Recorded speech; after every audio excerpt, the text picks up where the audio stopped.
Good morning everyone. Today is our revision 4 of physics.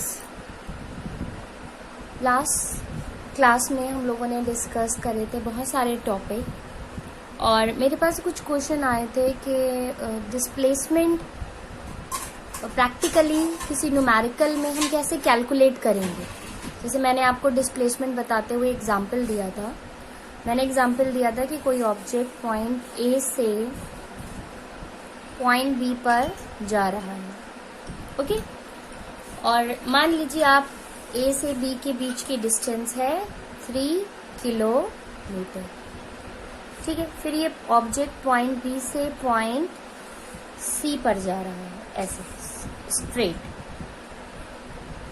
Point B से point सी पर जा रहा है और मान लीजिए ये डिस्टेंस है 4 किलोमीटर।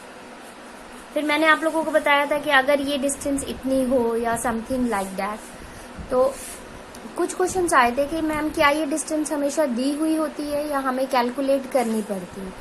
देखिए, ये डिस्टेंस आपको डिपेंड करता है कि कौन सा क्वेश्चन आपको दिया गया है। हो सकता है दी हुई हो सकता है ना दी हुई हो। जैसे यहाँ पर ये जो आपको दिया जा रहा है, तो ये एक स्ट्रेट लाइन दी जा रही है कि दो स्ट्रेट लाइन एक दूसरे को कट कर रही है, तो 90 डिग्री पे कट करेंगे।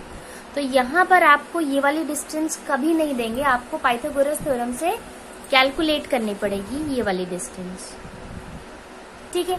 और हो सकता है कहीं पर आपको दी भी हुई हो, ठीक है। तो हम दो केस लेकर डिस्कस करेंगे इसके बारे में।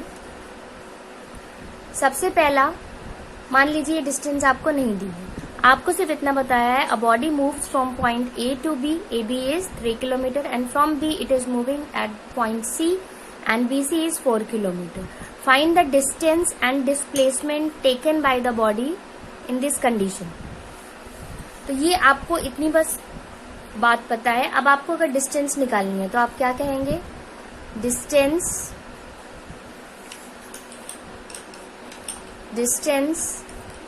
Is equal to body A से बी पर गई, फिर बी से सी पर गई, तो इनिशियल यानी स्टार्ट पॉइंट है ए और फाइनल यानी कि एंड पॉइंट है सी। तो ए से बेसिकली सी पर बॉडी चली गई है, तो डिस्टेंस ट्रेवल्ड कितनी होगी, ए बी प्लस बी सी।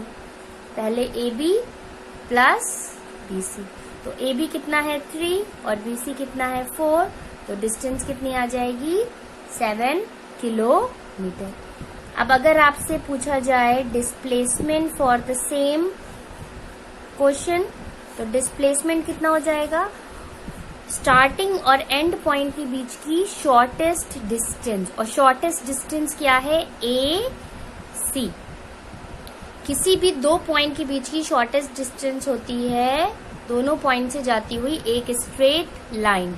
अब इस पॉइंट से इस पॉइंट तक जाने के बहुत से रास्ते हो सकते हैं, ऐसे जाएं, फिर ऐसे जाएं, ऐसे जाएं, ऐसे जाएं, ऐसे चले जाएं, ठीक है। ये एक पॉसिबल वे हो गया।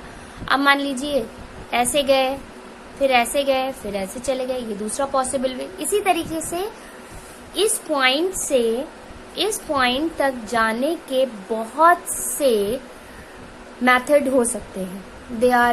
There are uncountable ways of reaching from point A to point B.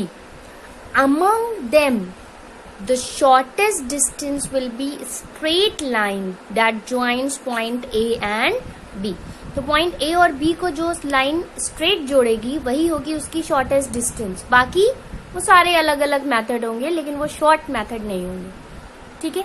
जैसे होता है ना कि हमें एक जगह से दूसरी जगह पहुंचना होता है, तो बहुत से रास्ते होते हैं, लॉन्ग रूट होते हैं, लेकिन एक शॉर्ट रूट होता है। उनमें से एक शॉर्ट रूट होता है, और वो शॉर्ट रूट क्या होता है, वो शॉर्ट रूट वो होता है जो कम टाइम लेकर और कम डिस्टेंस ट्रैवल करके हमें वहां से वहां तक पहुंचा देता है। तो अगर हम यहाँ पर दो पॉइंट्स के बीच की बात करें, तो उन दो पॉइंट के बीच में शॉर्टेस्ट रूट क्या होगा, जस्ट स्ट्रेट लाइन। तो पॉइंट ए और सी के बीच में शॉर्टेस्ट रूट क्या होगा, ए सी। तो डिस्प्लेसमेंट क्या हो जाएगा, ए सी हो जाएगा, ओके। अब डिस्प्लेसमेंट हम कैसे निकालेंगे, यूजिंग पाइथागोरस थ्योरम। तो ये देखिए, ये क्या बन रहा है, एक राइट एंगल ट्रायंगल बन रहा है। जिसके सामने की साइड यानी कि AC क्या हो जाएगी, हाइपोटेन्यूज यानी कि कर्ण।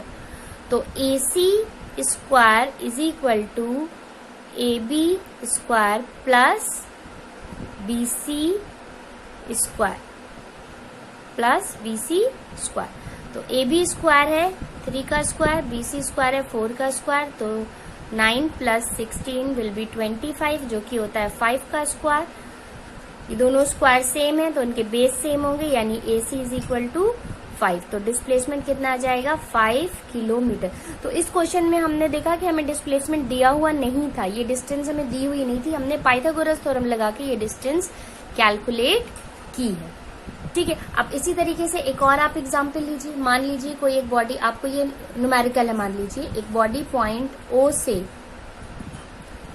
स्ट्रेट जा रही है पॉइंट P पर, और फिर पॉइंट P से वापस आ रही है पॉइंट Q पर। अगर कहा जाए कि O से P तक की टोटल डिस्टेंस 8 किलोमीटर है और पॉइंट QP की डिस्टेंस है 3 किलोमीटर, और आपसे इसी क्वेश्चन में पूछा जाए कि calculate both distance and displacement, तो डिस्टेंस कैसे निकालेंगे हम। देखिए बॉडी कहां से कहां पर गई है, बॉडी पहले O से P पर गई है, ठीक है। तो पहले OP प्लस फिर कितना चली PQ, तो OP कितना है 8 और PQ कितना है 3, तो डिस्टेंस कितनी आ जाएगी 11 किलोमीटर। अब डिस्प्लेसमेंट क्या होगा, डिस्प्लेसमेंट यानी विस्थापन।